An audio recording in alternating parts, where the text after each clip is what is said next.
बिस्मिल्लाहिर्रहमानिर्रहीम। अस्सलाम वालेकुम नादरीन, आप यूट्यूब चैनल देख रहे हैं, मैं इमरान खान हूँ। नादरीन, एक बात तो मैं आपको क्लियर कर दूँ और मैं आपको ये बता दूँ खबर कि इमरान खान साहब को अब अस्पताल ले जाने का टाइम आ गया है। ये हुकूमत ने अगर कोई बहुत ही घटिया हरकत ना की तो इमरान खान साहब को अगले इंजेक्शन के लिए अब अस्पताल ले जाना पड़ेगा। जिस टाइम पे इंजेक्शन लगना है वो टाइम अब शुरू हो चुका, क्योंकि 28 दिनों के बाद इंजेक्शन लगता है और 28 दिन मुकम्मल हो चुके हैं। अब इनके पास ज़्यादा टाइम नहीं है, अगले 1-2 दिन के अंदर, 3 दिन के अंदर ये इमरान खान साहब को हर हाल में अस्पताल लेकर जाएंगे और वहाँ जाकर इमरान खान साहब को इंजेक्शन लगाएंगे। अगर तो कोई बहुत ही घटिया हरकत की और कोई बहुत बड़ा रिस्क इन्होंने लिया और जेल के अंदर कोई सामान लेकर पहुँच गए तो वो अलग बात है। अब इसमें कुछ चीज़ें मैं आपको बता दूं कि अस्पताल तो ले जाना पड़ेगा, क्योंकि इससे पहले भी डॉक्टर्स ने कहा था कि जेल के अंदर ये इलाज सही तरह नहीं हो सकता और ऐसा रिस्क ये इमरान खान के मामले में लेंगे। बज़ाहिर ऐसा दिखाई नहीं देता, लेकिन इनका पता कोई नहीं है। अब ये अस्पताल कौन से रास्ते से लेकर जाते हैं, कौन सा रूट इस्तेमाल करते हैं, सिक्योरिटी के क्या इंतजाम करते हैं और ये कौन से अस्पताल में लेकर जाते हैं, इसके बारे में कुछ पता नहीं है। ये सारा कुछ सीक्रेट रखा जाएगा। अब पाकिस्तान तहरीक इंसाफ को पहले से ये पता होना चाहिए कि इमरान खान साहब को अस्पताल पहुंचाया जाएगा, तो उन्होंने जो बंदोबस्त करना है वो कर दें। इमरान खान साहब की बहन अलीमा खानम जो है वो अब बाकायदा खुद से उन्होंने जोर लगाना शुरू किया है। वो एक जगह खिताब कर रही थी, उन्होंने इंटरव्यूज देना शुरू किए हैं, प्रेशर बढ़ाना उन्होंने शुरू किया। उन्होंने कहा जी इमरान खान को जो है वो आज़ाद आदमी है, वो जेल के अंदर भी हैं तो वो आज़ाद है, लेकिन हम लोग बाहर मौजूद होने के बावजूद कैद हैं। इमरान खान हमारे लिए लड़ रहा है, पूरे पाकिस्तान के लिए लड़ रहा है, तो आप सबकी रिस्पॉन्सिबिलिटी है कि अपने हक के लिए खड़े हो। फिर जो गंडापुर साहब ने किया अलीमा खानम के साथ या इमरान खान की फैमिली के साथ, उस पर उन्होंने रद्दमल भी दिया। उन्होंने कहा जी गंडापुर को हटाने का पैगाम इमरान खान ने हमारे जरिए से बाहर नहीं भिजवाया था, बल्कि मीडिया को कहा था। जेल के अंदर जब ये होता था ना, ट्रायल होता था तो मीडिया जाता था, तो वहां पे इमरान खान साहब ने कहा था मीडिया को जेल के अंदर कि गंडापुर को हटा के सुहेल अफरीदी को वजीर आला खैबर पख्तूनख्वा लगाया जाए। फिर उन्होंने कहा जो गंडापुर इमरान खान को नहीं ना कह सकते, वो अब उनकी फैमिली को कह देते हैं। दरअसल उन्हें गुस्सा इमरान खान पर है और पाकिस्तान तहरीक इंसाफ के जो लोग इमरान खान के लिए लड़ नहीं सकते ना, वो साइड पे हो जाए। ये उन्होंने गंडापुर को पैगाम दिया कि अगर आपने नहीं लड़ना तो आप साइड पे हो जाए। देखिए गंडापुर का प्रॉब्लम क्या हुआ, गंडापुर साहब के साथ ये हुआ कि वो बर्दाश्त नहीं कर पाए। 1.5 साल तक तहरीक की उन्होंने क़यादत की गंडापुर ने, और सारी चीज़ों के वो मालिक बने रहे, फैसले वो करते रहे गंडापुर 1.5 साल तक, और काफ़ी मायूसी फैलाने के बाद उन्होंने इक़्तिदार छोड़ा। और अब 6 महीने भी उनसे बर्दाश्त नहीं हुआ और वो आ गए। हैरानकुन तौर पे गंडापुर साहब जब वापस आए हैं तो उन्होंने अटैक एस्टेब्लिशमेंट के ऊपर या हुकूमत के ऊपर नहीं किया, बल्कि गंडापुर साहब ने वापस आने के बाद बिल्कुल शेर अफजल मरवत की तरह सारा का सारा अटैक पाकिस्तान तहरीक इंसाफ और सारा का सारा अटैक गंडापुर साहब ने वापस आने के बाद इमरान खान साहब की फैमिली पे कर दिया। ये मुझे ऐसा दिखाई देता है कि अगर हालात ऐसे ही चलते रहे तो गंडापुर किसी दिन इमरान खान पे चढ़ दौड़ेंगे और शेर अफजल मरवत भी। अब शेर अफजल मरवत तो कहना शुरू हो गया है आहिस्ता आहिस्ता, वो तो यानी ये भी कहना शुरू हो गया कि मकबूलियत मेरी है, इमरान खान की नहीं है। गंडापुर ने भी ऐसी एक बात की कि इमरान खान से बड़े जलसे तो मैं करता रहा हूं, यानी इमरान खान के बगैर हमने बड़े बड़े जलसे किए हैं। तो जनाब एक तरफ गंडापुर साहब जो है वो इस्लामाबाद में आते जाते हैं, वो अपनी एक नई सियासत शुरू कर देते हैं, एक पार्टी के अंदर डिवाइड पैदा करते हैं। दूसरी तरफ सुहेल अफरीदी के लिए मुश्किलात बढ़ती जा रही हैं। वो बेशक वजीर आला इस वक्त खैबर पख्तूनख्वा के, और उन्हें अभी तक पार्टी की सपोर्ट उनके साथ है, कुछ हद तक जो है वो सोशल मीडिया भी उन्हें सपोर्ट करता है। गो के गुज़िश्ता 2 हफ्तों के अंदर उनके साथ बहुत बुरा हुआ और उनकी परफॉर्मेंस भी ऐसी थी कि जिसके ऊपर तनकीद की जाती, जैसे कि वो बंद हो गए जाके इस्लामाबाद में, और इसके अलावा उनके पास ऑप्शन भी कोई नहीं था, वैसे मैं इतना जानता हूं। तो सुहेल अफरीदी को अब गिरफ्तार करके पेश करने का हुक्म दिया गया है, वो वाले केस में जो उन्होंने कहा था कि मस्जिद के अंदर कुत्ते गए और जब लोगों ने जाकर पूछा कि जनाब ये मस्जिद के अंदर कुत्ते क्यों हैं, तो वहां पे मौजूद अफसरान ने यह कहा कि तुम और ये कुत्ते एक बराबर हो। ये जब सुहेल अफरीदी ने बात की थी, इससे पहले बहुत दफा रिपोर्ट भी हो चुकी है। सुहेल अफरीदी ने यह बयान बाद में दिया था, ये पहले रिपोर्ट हो चुका है, वहां पे गवाह मौजूद हैं इन बातों के। तो इस केस में यानी रियासती इदारों पे इल्जाम लगाए वो कह रही जब गिरफ्तार करके पेश करो, नाकाबिले जमानत वारंट गिरफ्तारी भी जारी कर दिए गए हैं। नाजरीन, एक और एतराफ किया राणा सनाउल्लाह साहब ने। ये सारी चीजें आपस में जुड़ती हैं। राणा सनाउल्लाह साहब कहते हैं जी कि इमरान खान साहब के जो मुतालबात हैं वो हम नहीं मान सकते, और उनमें उन्होंने 2 मुतालबात के बारे में कैटेगोरिकली कहा, और मैंने आपको पहले ये बताया था कि ये वो मुतालबात हैं जिनसे एस्टेब्लिशमेंट और हुकूमत डरती है। राणा सनाउल्लाह ने कहा कि 9 मई और 26 नवंबर की इंक्वायरी इमरान खान साहब मांगते हैं, ये मुतालबा हमें कबूल नहीं है। उस वक्त राणा सनाउल्लाह साहब ने कहा कि जब वो इंक्वायरी मांग रहे थे तब चीफ जस्टिस बंदयाल था, तो हम जेल में चले जाते और इमरान खान हुकूमत में आ जाता। तो मैं ये बता दूं कि नहीं, ये जो 26 नवंबर हुआ उस वक्त चीफ जस्टिस बंदयाल नहीं था। 2023 में बंदयाल चला गया था, और 2024 में 26 नवंबर होता है तब कादी फायज ईसा भी चला गया था, और ये जो मौजूदा जज है जस्टिस याया अफरीदी ये आ गया था। तो ये बात आप अपने जहन में रखेंगे, राणा सनाउल्लाह साहब आधा सच बोल रहे हैं कि उस वक्त बंदयाल था। हाँ, बंदयाल उस वक्त था जब 9 मई हुआ था, उस वक्त बंदयाल था, और उस वक्त तो इमरान खान ने ऐसा कोई मुतालबा तो इमरान खान आज भी करते हैं, तो आज करवा दें आप इंक्वायरी। अब तो सारे जजेज आपके हैं। तो मामला यह है कि राणा साहब सच बोल रहे हैं कि अगर इंक्वायरियां होंगी तो फिर इमरान खान वजीर आजम बनेंगे या वो इक्तदार में आएंगे, और ये जो इक्तदार में बैठे हुए लोग हैं ये जेलों में जाएंगे। और सुहेल बड़ाइश साहब ने एक और कॉलम लिखा। नाजरीन, मैं बार बार कहता हूं मुझे अच्छा भी नहीं लगता, लेकिन मैं हैरान होता हूं कि ये लोग थकते भी नहीं है, बस भी नहीं करते। उम्र के इस आखिरी हिस्से में भी इन चीजों को इस तरीके से कोई कैसे कर सकता है। यानी उन्होंने एक और कॉलम लिखा फिर तकिया पाकिस्तान तहरीक इंसाफ पे और इमरान खान पे कि जनाब डील क्यों नहीं करते, माफी क्यों नहीं मांगते, इनको ट्रैक पे आना पड़ेगा, जब तक ये ट्रैक पे नहीं आएंगे तब तक ये नहीं होगा, वो नहीं होगा। ये क्या कॉलम है भाई? अंसार अब्बासी साहब हों, सुहेल वड़ाइश साहब हों, सीनियर सहाफी हैं, बहुत पुराने काम करने वाले हैं, लेकिन ना करें यार। आपकी वजह से पूरी सहाफती बरादरी बदनाम हो जाती है। आप लोगों की वजह से लोग कहते हैं कि सहाफी हक के साथ खड़ा नहीं हो सकता। आप देखें ना, यहां सहाफियों ने कितनी मार खाई है, लेकिन उन्होंने झूठ बोलना शुरू नहीं किया, वो फिर भी अपना काम कर रहे हैं। कितने सहाफी गिरफ्तार हुए, क्या हुआ सिद्दीक जान के साथ, समी इब्राहिम साहब के साथ, और ये मकबूल जान साहब के साथ, क्या हुआ मुतीउल्लाह जान के साथ, असदपुर को भी गिरफ्तार किया गया, और बहुत सारे सहाफी हैं जिनको बार बार गिरफ्तार किया गया। शाहिद असलम को गिरफ्तार किया गया। हमारे लाहौर के अंदर कई सहाफी हैं, ज़हीम लगारी साहब हैं, उन्हें गिरफ्तार किया गया। फिर आप देखें जो शाकिर रेवान साहब के साथ हुआ, बेशुमार लोग हैं, वो सारे अपना काम करते हैं, नई नस्ल इज्जत बनाने की कोशिश कर रही है। आप लोग लुटिया डबो रहे हैं पाकिस्तान की। अरशद शरीफ भी सहाफी था, ये आप लोग क्या कर रहे हैं? यानी एक कॉलम लिख दें कम से कम आप, जिसमें आप ये कहें कि पाकिस्तान का आर्मी चीफ ट्रैक पे आ जाए। किसी जगह पे ये लिख दें पाकिस्तान की इंटेलिजेंस एजेंसियां ट्रैक पे आ जाए। किसी जगह पे लिख जाए कि पाकिस्तान की मिलिट्री एस्टेब्लिशमेंट पाकिस्तान की सियासत के अंदर किरदार अदा करना बंद कर दे। ये आप लिखते नहीं है। ये आप लिखते हैं नवाज शरीफ जब मुश्किल में होता है तब लिखते हैं। तो ये हरकतें आप ना करें मेहरबानी करके कि पीटीआई ट्रैक पे आ जाए। भाई वो ट्रैक के ऊपर ही है ना, यही तो जमहूरियत का ट्रैक है कि जनाब हमने पाकिस्तान में रूल ऑफ लॉ लेकर आना है, मैंडेट का एहतराम होना चाहिए, और हम गलत चीज को गलत कहेंगे और नहीं मानेंगे। यही आजादी धारे राय है। लेकिन इनका ट्रैक पता कौन सा है? जहां पे सारे सर नीचे करके गुलामों की तरह चलते हैं, जैसे ये खुद चल रहे हैं। नाजरीन, एक और कार्रवाई डल गई पाकिस्तान में, ये तो होना ही था। ये जो फायरवॉल लेकर आए थे ना मुबैना तौर पे 40 अरब रुपए की, ये 40 अरब रुपए खाला जी का वाड़ा नहीं है।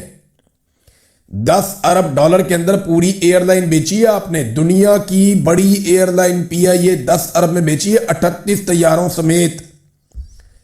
दर्जनों उनके बैनुल-अक़वामी और मुल्क के अंदर रूट्स हैं उनके समेत, उसकी एक गुडविल है उसके समेत, बेशुमार ट्रेंड स्टाफ है उसके समेत। और भाई 10 अरब का तो उनका सिर्फ वो मलबा पड़ा हुआ है जो स्पेयर पार्ट्स हैं उनके पास, और बहुत सारी बिल्डिंगें इमारतें इनके समेत पीआईए बेची है इन्होंने।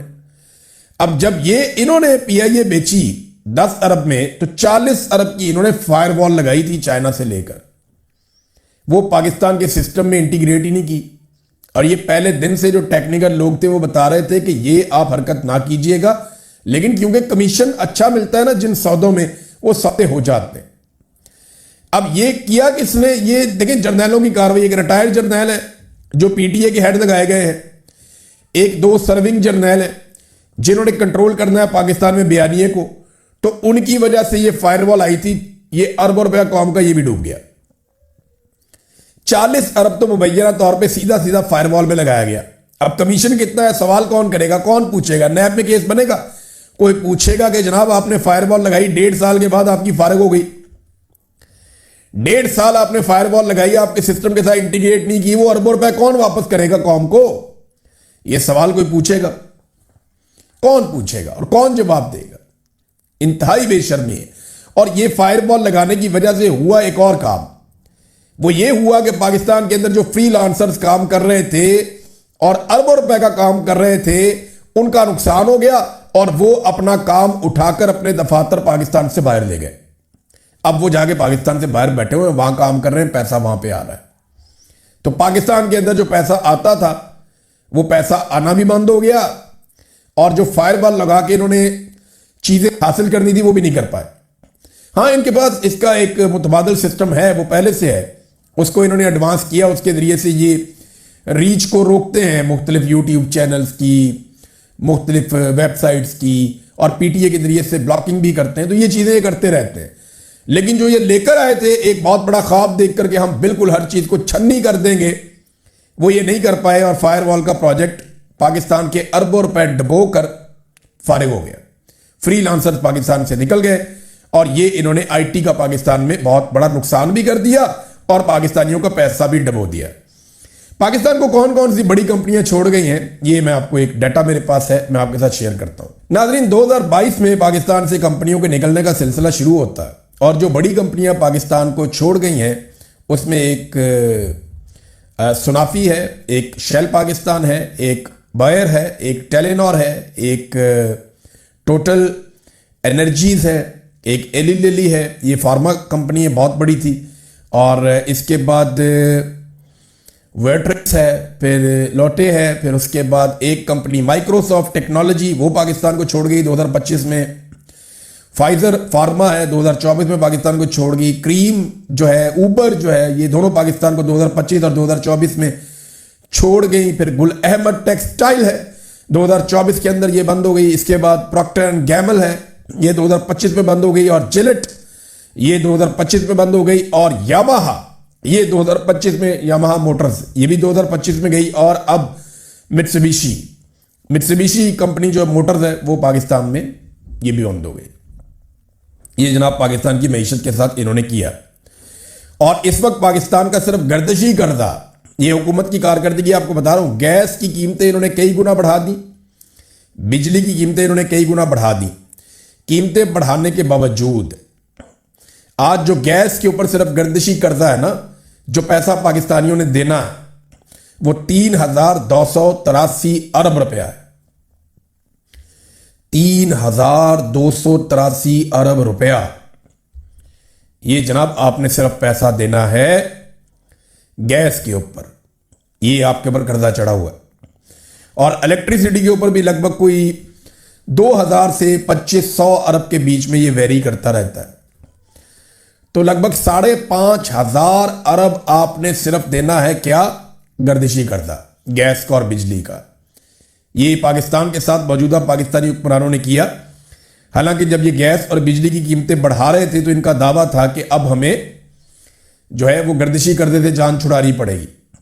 वो कैपेसिटी पेमेंट ही आप बहुत ज्यादा देते हैं, यानी अगर आपने 3,000 अरब पे किया ना कंपनियों को, तो उनमें आपको 1,000 अरब की बिजली मिली है और 2,000 अरब आपने उनको वैसे ही दे दिया है कैपेसिटी पेमेंट। ये जो घटिया किस्म के मुआहदे किए थे ना नवाज शरीफ साहब ने, जरदारी साहब ने, ये वो घटिया किस्म के मुआहदों की हम कीमत चुका रहे। कि 3,000 अरब का हमने बिल दिया, 2,000 अरब जो है वो हमने बिला वजह दे दिया और 1,000 अरब की हमें बिजली मिली। हम जब 1 यूनिट खरीदते हैं तो 3 यूनिट के पैसे देते हैं, सादी बात यह है। और ये वो कैपेसिटी पेमेंट है जो आपको देनी पड़ेगी लंबे अरसे तक। नवाज शरीफ, जरदारी, मुशर्रफ और इन लोगों की वजह से इन्होंने किया सारा कुछ, इन्होंने ही किया और यही जिम्मेदार है इसके लिए। और ये सारे एक दूसरे को कहते भी हैं लेकिन आजकल इकट्ठे बैठे हुए तो बात नहीं करते। नाज़रीन, बोर्ड ऑफ पीस में जो मुमालिक शामिल है ना वो बड़े कमजोर से मुल्क हैं, कोई बड़ी ताकत इसके अंदर शामिल नहीं हुई। ना रशिया गया, ना चाइना गया, ना जर्मनी गया, ना फ्रांस गया, ना बरतानिया गया, ऑस्ट्रेलिया भी नहीं गया, इंडिया भी नहीं गया, तो दुनिया के जापान भी नहीं गया। दुनिया के जो बड़े और ताकतवर मुमालिक हैं वो बोर्ड ऑफ पीस का हिस्सा नहीं बने। तो इसकी आलमी सतह में कोई वक़्त ऐसी है नहीं। 2 रियासती हल, ये पाकिस्तान के अंदर आगे तो पाकिस्तानी ये बात करते हैं कि 2 रियासती हल हमें चाहिए। यानी मैं हैरान हो रहा था, पाकिस्तान का जो सरकारी मौक़िफ़ है वो ये है कि इसराइल या नेतन्याहू की शमूलियत से हमें कोई परेशानी नहीं है बोर्ड ऑफ पीस में। इनको तो मुतालबा रखना चाहिए था कि जंगी मुजरिम में इसको शामिल ना करें, लेकिन वो कहते हैं इसराइल या नेतन्याहू के शामिल होने से हमें कोई परेशानी नहीं है, जबकि साथ में वो ये भी नहीं कहते कि जनाब फ़लस्तीन को शामिल कर दें। यानी फ़लस्तीन का फैसला फ़लस्तीनियों ने करना है ना, तो उनको शामिल करें आप, लेकिन उनकी शमूलियत के लिए भी मुतालबा नहीं किया जाता। देखिए, ये जो बोर्ड ऑफ पीस है ये एक्चुअली इसके मालिकान अमेरिका और इसराइल है, और उन्होंने अलामती तौर पे भी कभी ये नहीं कहा कि फ़लस्तीनी रियासत बनेगी या फ़लस्तीनियों को कोई हक वगैरह मिलेगा। तो ये सारी कहानी है जो पाकिस्तानियों को सुनाई जा रही है, और ये सिर्फ डोनाल्ड ट्रंप से ताल्लुकात बढ़ाने का एक बहाना है और कुछ भी नहीं है, या ताल्लुकात अमेरिका के साथ रखने का एक बहाना है। कमज़ोर मुसलमान मुल्क है, उन्होंने कहा ठीक है जी बना लेते हैं तल्लक। अब यहां पे शहबाज शरीफ की एक वीडियो आ रही है, पिछली सफ़ों से खड़े होकर उन्होंने डोनाल्ड ट्रंप को जैसे सलूट किया शहबाज शरीफ ने। क्या एक वजीर आजम को यह जेब देता है? हम एक एटमी कुव्वत हैं, और कोई भी मुल्क जो एटमी कुव्वत हो वो इस तरह की घटिया हरकत नहीं करता। सरबराह तो बहुत दूर की बात है, उसका कोई नुमाइंदा भी ऐसी हरकत नहीं करता। डोनाल्ड ट्रंप को दूर से देखकर पीछे से सलूट मारते हैं, पाग लगे रहन, ये क्या तरीका है? इमरान खान ने शहबाज शरीफ का नाम अर्दली रखा, और शहबाज शरीफ ने हर रोज साबित किया कि वो इस नाम के मुस्तहिक है। जिस तरह उन्होंने डोनाल्ड ट्रंप को सलूट मारा, मैं हैरान हो गया देखकर कि यार कोई इज्जतदार आदमी ये कर सकता है? भैया आप पाकिस्तान की नुमाइंदगी कर रहे हैं, बेशक आप जाली वजीर आजम हैं, आपको आसिम मुनीर साहब ने जबरदस्ती वजीर आजम बना दिया, लेकिन आप उस कुर्सी पे बैठे हुए हैं। आप 25 करोड़ लोगों की नुमाइंदगी कर रहे हैं जिनके पास एटम बम है, और आप उठा के सलूट मार रहे हैं। आपको जेब देता है ये हरकत? भाई ताल्लुकात ऐसे होते हैं, आप तो मरासी बने हुए हैं ट्रंप के। नाजरीन, एक और दावा सामने आ रहा है, मुख्तलिफ ज़राए और सहाफ़ी ये दावा कर रहे हैं कि पाकिस्तानी जो हुक्मरान है इस वक्त या एस्टेब्लिशमेंट है, इन्होंने जो फ़ायदे या मुआहदे अमेरिका के साथ या अमरीकियों के साथ किए हैं ना, इनमें डोनाल्ड ट्रंप के फ्रेंड्स एंड फैमिलीज कंपनीज जो हैं वो फ़ायदा उठा रही हैं। यानी डोनाल्ड ट्रंप के बहुत करीबी लोग हैं, मिसाल के तौर पे क्रिप्टो का मामला हो, मिनरल्स का मामला हो, रूजवेल्ट होटल का मामला हो या रेकोडेक का मामला हो, ये सारा कुछ जाकर डोनाल्ड ट्रंप के करीबी लोगों के साथ जुड़ता है। यानी मुआहदे और एमओयूज उनके साथ होते हैं। ये बड़ी इंटरेस्टिंग चीज़ है। डोनाल्ड ट्रंप को खुश रखने के लिए क्या उनके आसपास के तमाम लोगों को पाकिस्तानी हुकूमत अपने सरकारी वसाइल से नवाज रही है? तो इन खबरों के मुताबिक तो इसका जवाब है कि हाँ ऐसा ही है। और आखिरी खबर नादरीन, ये हमजा खान जो कैनेडियन शहरी हैं, ये बड़े होनहार तालिब इल्म हैं, वो रिसर्च कर रहे थे